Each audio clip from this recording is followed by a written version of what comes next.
Vreau să vă cânt un colin, de fapt, care e arhi-cunoscut pe rețelele de socializare. Îl cântă toți, dar mie îmi place. Și sper să vă redau și dumneavoastră mesajul.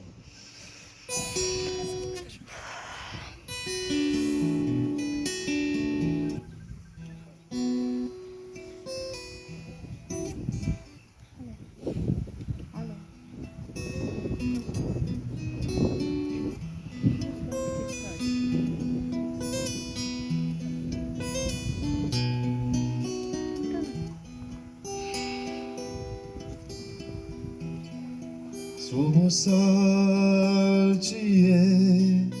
pletoasă, Maica Sfântă se opri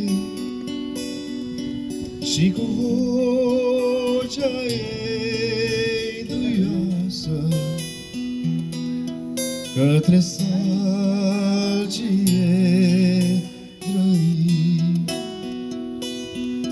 Salcie, dacă ți-e milă, apleacă-ți crengile-n jos, să fac din ele o cunună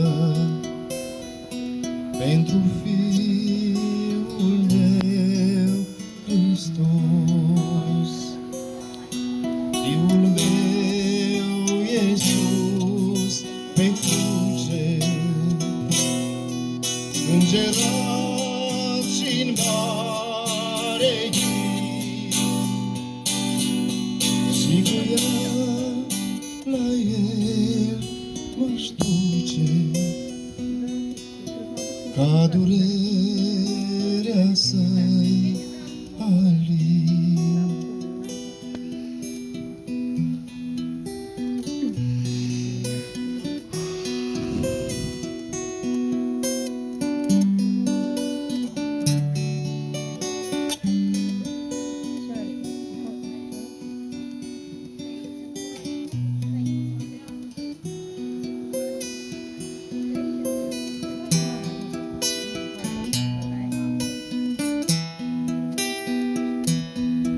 Și atunci salcia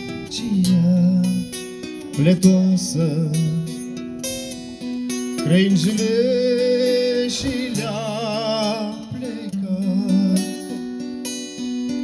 Maica a împletit cununa și s-a dus la Golgota, dar iudeii n-o lăsară cu cununa fără spini. Ei voiau Iisus să moară în dureri și-n mare chin. Atunci salcia pletoasă nu s-a ridicat în sus, a rămas așa plecată,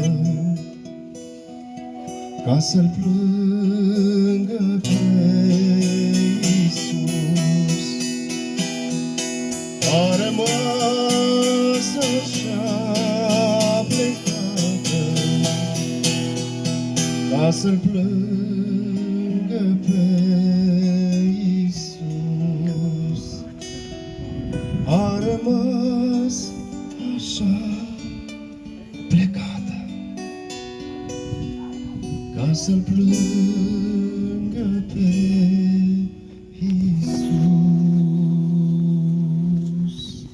Vă mulțumesc mult!